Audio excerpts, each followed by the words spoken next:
Se a gente for olhar para a base, as pessoas ficam procurando duas coisas lá dentro. Primeiro, qual metodologia que a BNCC propõe? Segundo, ela fala como que eu vou avaliar? Não, infelizmente, essa informação direta você não vai ter na BNCC.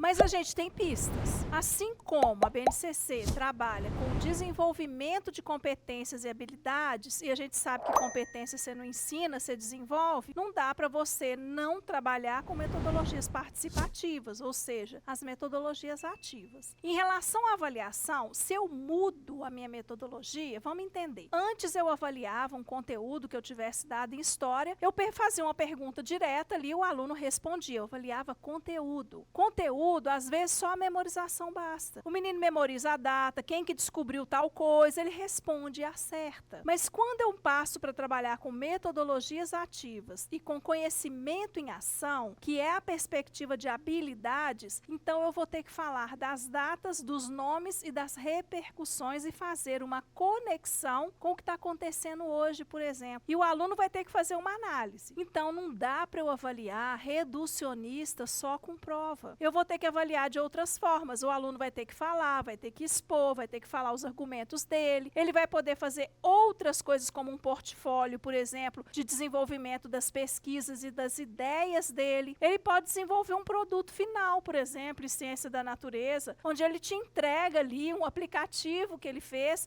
para resolver um problema de fila dupla, por exemplo, na cidade dele. E isso é uma avaliação? É. Então, embora a base não se posicione e fale, você tem que avaliar desse jeito, ela sinaliza que a gente vai precisar repensar e usar vários instrumentos de avaliação diferentes.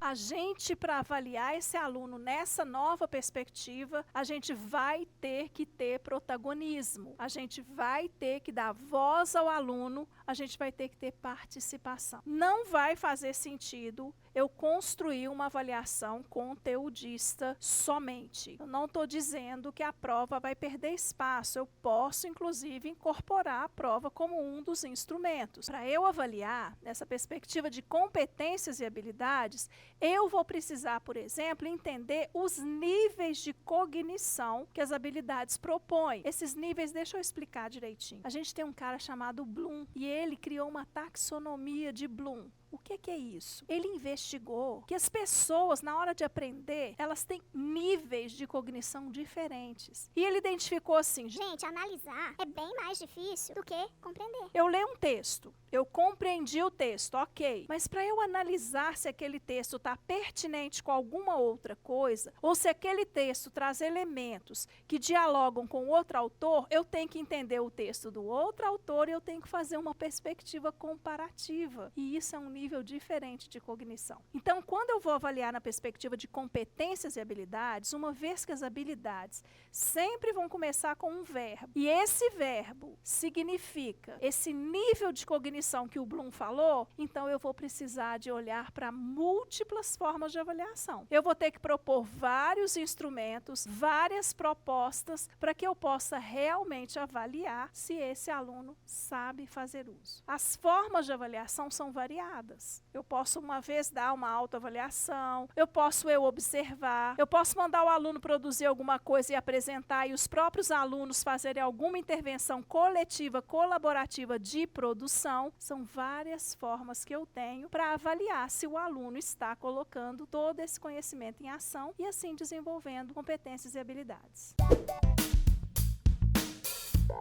Ai, gente, tanta coisa bacana que a gente pode fazer para avaliar. Umas coisas que a base nos traz em linguagens, que é o uso de memes, mapas mentais. Gente, o meme... Na época que eu era jovem, não tinha esse negócio de meme, não, sabe? Isso é coisa mais da agora, né? Das juventudes. E o meme, para mim, tem o mesmo impacto da charge lá na minha época. Porque para você entender uma charge, você tinha que entender o contexto. Se você não entendesse o contexto, você não entendia a charge. Não dava para a pessoa rir daquilo. Você tem uma habilidade muito sofisticada para entender uma charge, que é a inferência. O chargista, ele não coloca diretamente ali o que ele está criticando ou o que ele está querendo denunciar ou o que ele está querendo remeter. Você tem que entender o contexto, entender de quem que ele está falando, do que ele está falando e a pitada de humor que ele colocou. O meme é a mesma coisa. Para você produzir um meme, você tem que ter um nível de sofisticação muito grande, porque só vai produzir um meme bacana quem souber o conteúdo. Quem não souber não vai dar conta. Então, olha, os memes, os mapas mentais. O que são os mapas mentais, gente? São as ramificações e os aprofundamentos do conteúdo. Eu coloco ali uma base geral ali em cima do mapa e vou ramificando.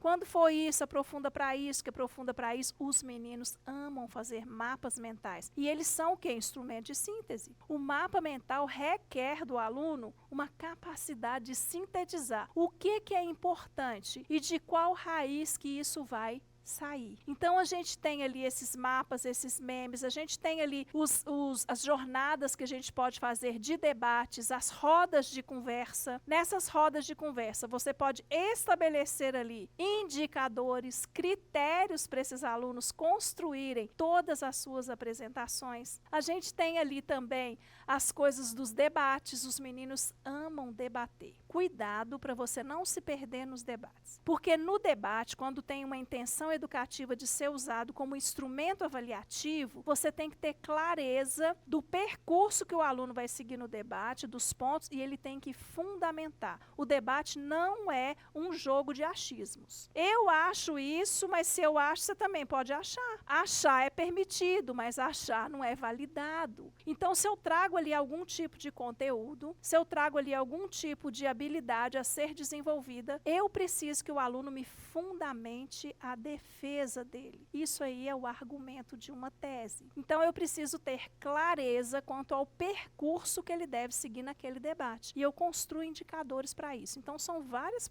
perspectivas de instrumentos. Os memes, os mapas, construir textos, relatórios, debates, os trabalhos ali que eles podem fazer de seminários, de apresentações. Outra coisa que eles podem fazer são o TikTok. Gente, vocês têm que usar o TikTok ao seu favor. O TikTok é a capacidade de síntese, de produzir um vídeo. A base, você sabia que ela traz ali uma habilidade que o aluno tem que ser capaz de editar um vídeo, de editar um podcast. Essas coisas de edição fazem parte do mundo moderno. Então, você pode fazer também, a avaliação será a apresentação de um vídeo de síntese de 1 minuto desse conteúdo. Você pode trazer esses elementos aí para diversificar a sua avaliação. Ai, gente, a base, ela trouxe uma novidade que deixou o país todo de boca aberta. Como assim que uma base normativa obrigatória agora está dizendo que o socioemocional faz parte do currículo? Isso foi um ganho, porque o ser humano é integral. O ser humano não é só cognição, não é só passar pela escola e aprender a ler, escrever e somar. É o que eu faço com isso. É como que eu uso esse conhecimento em favor do bem comum. O ser humano não é só mente e cognição, ele também é relacionamento, comunicação, afeto e sentimento. Então, as competências socioemocionais que vêm na base, como autonomia e autogestão, autoconhecimento e autocuidado, empatia e cooperação, responsabilidade e cidadania. Veja que para eu avaliar isso, eu preciso construir alguns indicadores. O que a gente tem usado para avaliar as competências socioemocionais são as rubricas de avaliação, porque elas têm indicadores claros que nos permitem observar o percurso. Por exemplo, responsabilidade. O menino entrou ali, você percebe que ele não tinha muita responsabilidade com as coisas dele, com as coisas do outro, com o próprio planeta, e você vai fazendo um trabalho. Como que você vai medir isso? Com indicadores. Então, as rubricas têm sido um poderoso instrumento de avaliação para nos ajudar a avaliar as competências socioemocionais.